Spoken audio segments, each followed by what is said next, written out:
গুৱাহাটীৰ পৰা ৩১ নং ৰাষ্ট্ৰীয় ঘাইপথেদি বৰপেটা ৰোড অভিমুখে আহিলে শিমলাগুৰিৰ সমীপত জীৱন জ্যোতি ধাবা পোৱা যায়।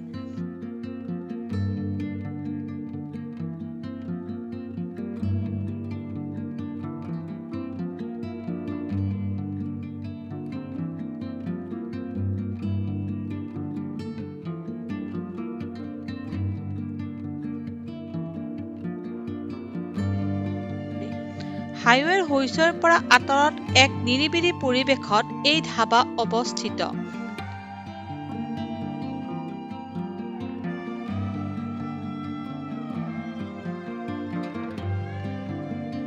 মই মাহীৰ লগত আজি বিৰিয়ানী খোৱাৰ মানসেৰে এই ধাবালৈ আহিছোঁ। ধাবাখনৰ এটি বৰ লোভনীয় আইটেম হৈছে পনীৰ বাটাৰ মছলা। মই ইয়াত খোৱা পনীৰ বাটাৰ মছলাৰ সোৱাদ অন্য ক'তো বিচাৰি পোৱা নাই।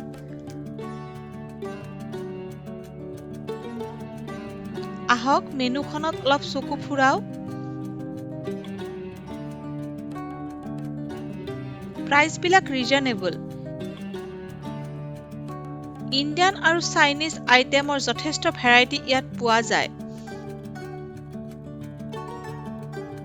লাঞ্চ বা স্নেক্সৰ বাবে এই ধাবাখন ট্ৰাই কৰিব পাৰে।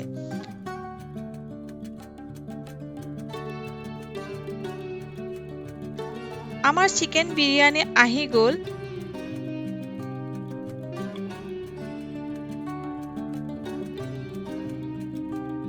লগতে চিকেন কাৰীও লৈছো। দুয়োটা আইটেমত লোকেল চিকেন ব্যৱহাৰ কৰা হৈছে।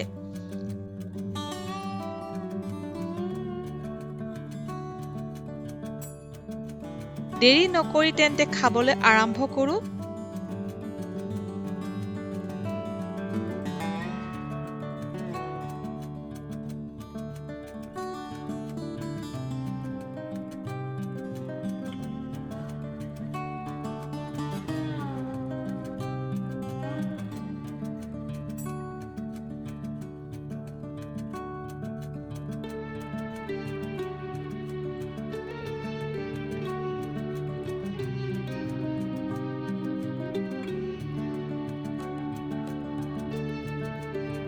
খোৱা বোৱা হৈ গ'ল। ঘৰলৈ বিৰিয়ানী এটা পেক কৰিও লৈ লৈছোঁ। মই মোৰ ভিডিঅ'টো ইয়াতে সামৰিছোঁ। আপোনালোকে যদি কেতিয়াবা বৰপেটা ৰোড বা বঙাইগাঁওলৈ আহে ৰাস্তাতে পাই যোৱা এই ধাবাখনত এবাৰ সোমাই যাবচোন।